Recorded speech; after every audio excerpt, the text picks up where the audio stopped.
Gordon had been sent to the works to be mended. In his absence, Henry took over the express.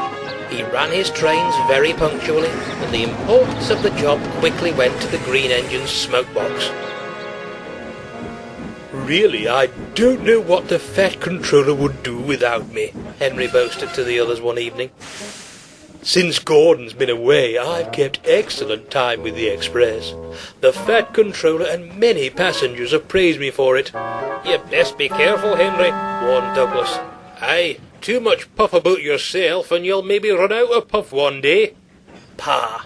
Stuff and nonsense. What would two goods engines know anyway?" The twins saw no reason to say any more.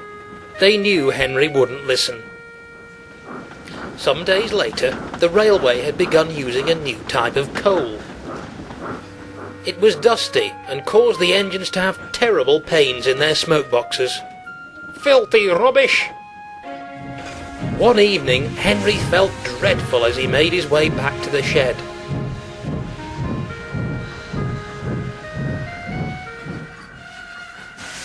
He felt better once his fireman had cleaned out his smoke box. "Maybe now Henry might start showing some sense," teased Percy, as Henry glared crossly at him. But the next day, Henry couldn't steam properly. He struggled to Edward Station, but could go no further. Douglas was there. "How to puff are you, Henry?" asked Douglas unsympathetically. "Well, didn't he say we didn't warn you?" Henry couldn't answer. Douglas took his train away.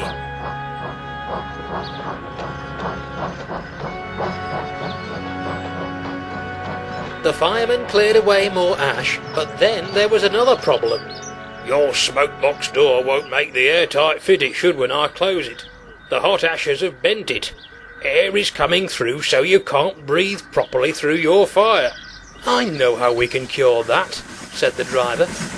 He rushed away and returned with a bucket of water and some old newspapers. "What are you doing with those?" Henry asked anxiously. "Making something called papier-mâché," explained the driver. "When the paper is soggy enough, we shall paste it over the air leaks so that you can breathe. It won't last forever, but it will get us home." When the job was done, Henry felt much better. "We'll have to get the Fat Controller to make it permanent," joked the fireman. Soon, Henry set off carefully back to the sheds. Of course, his story had arrived there before he did. Donald and Douglas said nothing, but once in a while they made breathless puffing noises. Henry thought the Scottish twins were being very silly indeed. Percy was spending the night at the shed at the big station. He was due to take trucks back to Thomas's branch line the next morning, and the bigger engines were glad to see him. "Well, well, little Percy," said Gordon grandly. "It's nice to have you with us for a change. I trust you, Thomas, and Toby are running that branch line of yours efficiently." "I think so, Gordon," Percy replied, though he wasn't quite sure what efficiently meant. "That's right," rumbled the big engine. "No late trains or angry passengers. An efficient railway is a great responsibility, as I, of course, know only too well. What the Fat Controller would do without me to keep things running smoothly, I can't imagine. Henry and James do their best, but someone has to keep a responsible eye on things. "It must be splendid to race along with a train of heavy coaches," sighed Percy enviously. "When you were ill that time, it took Thomas, Doug and me to move them, and then the three of us couldn't go very fast." "Never mind," said Gordon. "You kept things running. That's what matters. It's a knack, I suppose. My big wheels help, but there's more to it than that, of course." Next morning, Gordon had steam up before Percy. Percy needed water, but because he hadn't enough steam to move, Gordon offered to push him to the water column. "Thank you, Gordon," said Percy gratefully. "That would be very kind." "Not at all," Gordon said proudly. It all helps with the smooth running of the railway. Responsibilities, my dear Percy. Responsibilities.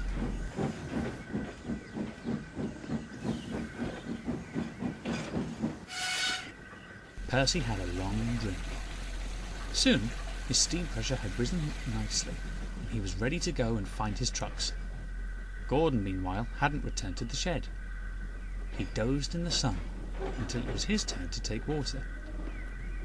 Percy moved away. Gordon tried to follow him, but he found he couldn't. "Come on, Gordon," said his driver. "We haven't got all day. Your train is due out in an hour." "I can't move," Gordon groaned furiously. "I've got cramp. I can't move my pistons." Percy's driver came to see what was the matter. "Jammed valves, I reckon," groaned Gordon's driver. The fireman went to find an inspector, and Percy buffered up gently to Gordon's front. Puffing hard, he managed to push Gordon back into the shed, and then went quietly to fetch his trucks. He didn't say anything. Somehow it didn't seem tactful.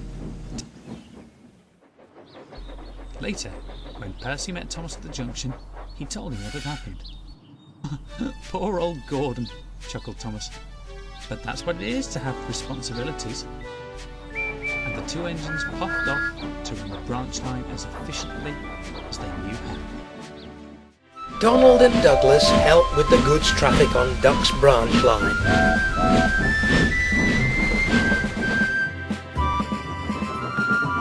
In the summer, when the weather is fine, they enjoy it, but they don't like it so much when it's wet. "It's not good enough," Donald complained to Duck one rainy day. "Why doesn't the Fat Controller put in a turntable up here? Dougie and me always have to travel in one direction." Perhaps he doesn't find it necessary with just Oliver and myself. "That's easy for you to say. Your wee tank engines and your cabs are covered up to keep your crew dry," Donald fumed. "Dougie and me have nothing."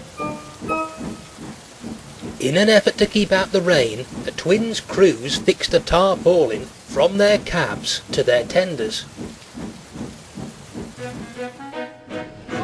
Later that day, the weather improved. As Donald prepared to leave the big station, his fireman took down the tarpaulin and roughly stored it near the water tank in his tender. "Come on," said the driver. "The weather's cleared up. We'll get a good run back up the Little Western." But this wasn't to be the case. As Donald made his way along the line, his driver noticed something. "Where's the tarpaulin?" "Oh, bother! It must have fallen off at the yards. Let's hope it doesn't rain again before we find it." "I'm thirsty," Donald called to his crew. His driver opened his injector, but no water came. The fireman tried the duplicate. Still nothing. "Oh, I've got such a pain." Donald's driver carefully stopped the train while the fireman went ahead to warn the signalman. "Your injectors have failed. We'll have to drop your fire and try to repair it." But when the fireman climbed onto the tender to check the water level in the tank, he spied the problem. "Well, I'll be. There's the problem. The tarpaulin was blocking the feed pipe. 2 mysteries solved." Soon the fireman cleared the blockage and Donald set off again. When they reached the yards, the crew had a hard time retrieving the tarp from the water tank. After that, the fireman vowed never to store the tarpaulin near the water tank in future. Donald and his driver would make sure of that. Bertie the bus and his friends Thomas and Edward have lived on the island of Sodor for a very long time. "I could never climb hills well," Bertie would say, remembering the time he raced with Thomas. "But I'll keep going, never fear." "If you weren't red," laughed his driver, "I'd probably call you a golden oldie."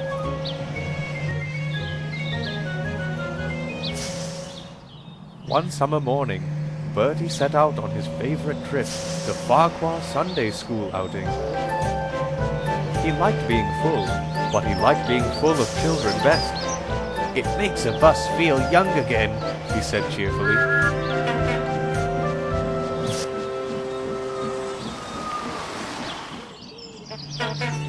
The party was soon aboard, and Bertie purred away happily.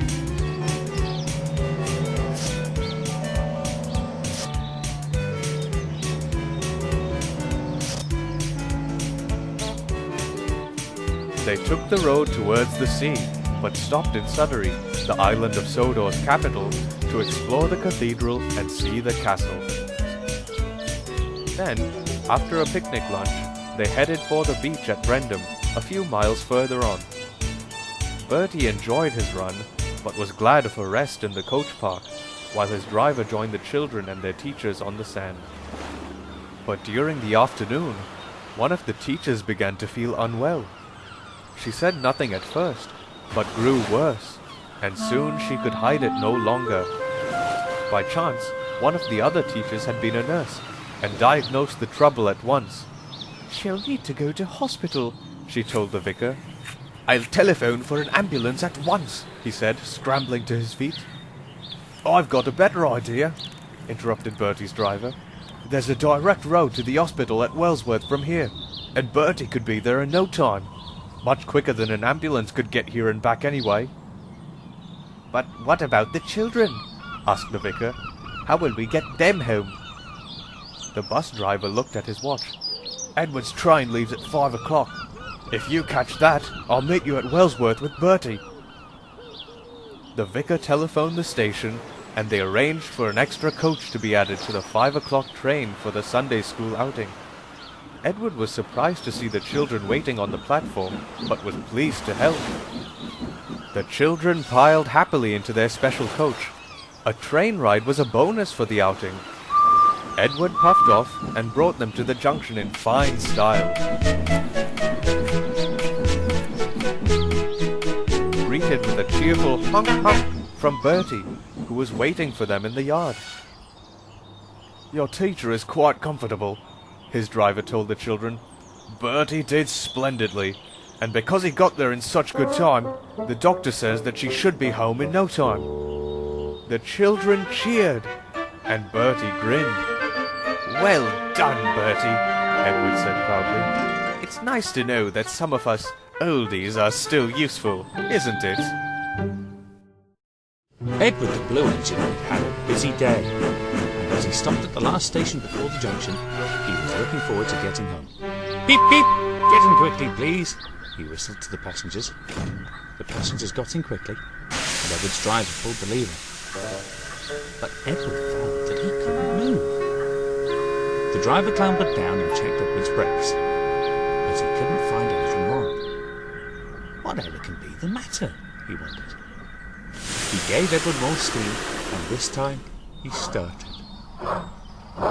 But Edward went only a little way before he stopped with a groan. "It's no good," the driver said to the fireman. "Something's holding us back, Sid. Go and see if the guard can help, please." The fireman jumped down to the platform and ran along to the guard's van. "What's wrong?" demanded the guard. "Why haven't we left?" "We reckon the brakes have sized on," said the fireman. "Are yours off all right?" "It should be," replied the guard. He reached for the handle and tried to turn it, but it wouldn't move. The fireman helped, but even together they still couldn't turn it. So they called the driver, but even with three it made no difference. The brake handle was stuck fast. The driver sighed. He was very worried. "If we don't start soon, we'll miss Henry at the junction. Let's give Edward everything he's got and hope for the best." "It'll be hard work," he told Edward, "but I'm sure you'll do your best." Edward doubtfully agreed. "I'll try, sir." "Come on! Come on! Come on!" he puffed fiercely. With smoke and steam pouring from his funnel, the train slowly moved after. Once they were moving, things became easier. But no matter how hard he tried, Edward found that he couldn't pick up much speed. Oh dear, he groaned. "We're sure to miss Henry's train."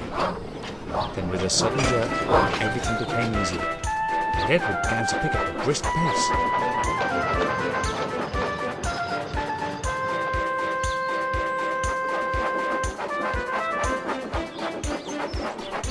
They reached the junction quickly, and while the passengers travelled to Henry's train, Edward's fireman went to find out what had been wrong with the guard's brake. One tiny nut, he told them when he came back. It broke and jammed itself against the brakes so he couldn't turn the handle. Then after we started, the brake itself broke so that we could move properly. The driver laughed. "Come on, Edward," he said. "Let's get that guard's van into a siding where it can be mended." Who would have thought one small nut could cause so much trouble?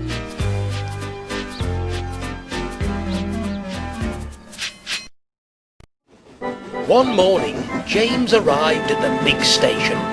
The Fat Controller was waiting for him on the platform. "I have an important meeting to attend, and I cannot be late," said the Fat Controller. "I trust you will give us a good run this morning." "Yes, sir, I will, sir." "That's a good engine. I know you'll do your best."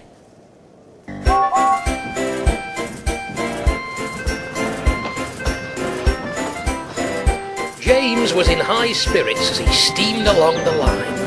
"This is splendid," he said to himself. "The train's running to time and nothing to get in my way." Suddenly, James's driver applied the brakes. "What? Why are we stopping?" "Someone has pulled the emergency cable, James," replied the driver. "We have no choice but to stop." "Bother, and we were going so nicely too." The guards soon walked up. "What's the matter, Fred?" "Dratted holiday makers," growled the guard.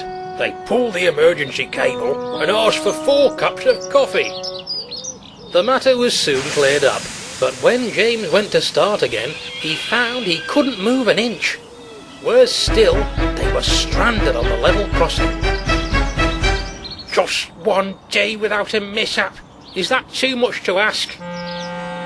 Traffic was soon lining up in both directions. The Fat Controller came up. "Oh, I'm sorry, sir." "It's not your fault, James," comforted the Fat Controller. "But the question is, how will I reach my meeting now?" James spied Bertie waiting at the crossing. "How about Bertie, sir?" pointed out James. "He's going to the same destination as us. Maybe he can turn round and take you." "Not a bother at all. Climb aboard, sir." And so he did. Bertie turned around and went on his way. Soon a fitter arrived to mend James's brakes, and they were off again.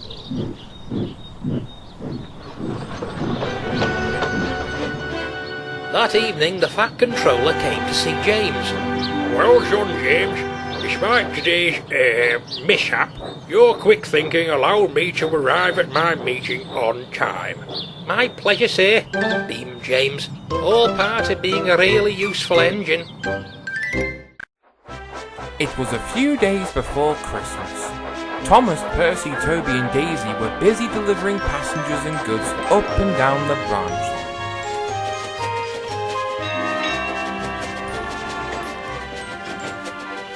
That evening, the Fat Controller came to see them.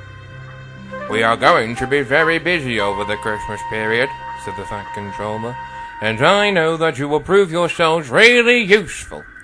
"Yes, sir. Please, sir. We always do, sir," interrupted Percy. "Oh, indeed, Percy," the Fat Controller went on. "But this year there will be extra trains. The Sunday schools in the valley are having a big party at Elsbridge. Thomas, Toby and Daisy should be bringing them to the event." "What about me, sir?" "I need an engine in the yard to keep things running," replied the Fat Controller. "Yes, sir," Percy said sadly. On the morning of the party, the sky turned a dark grey. "I hope the snow holds off," murmured Thomas to Annie and Clarabel as he made his way to the station.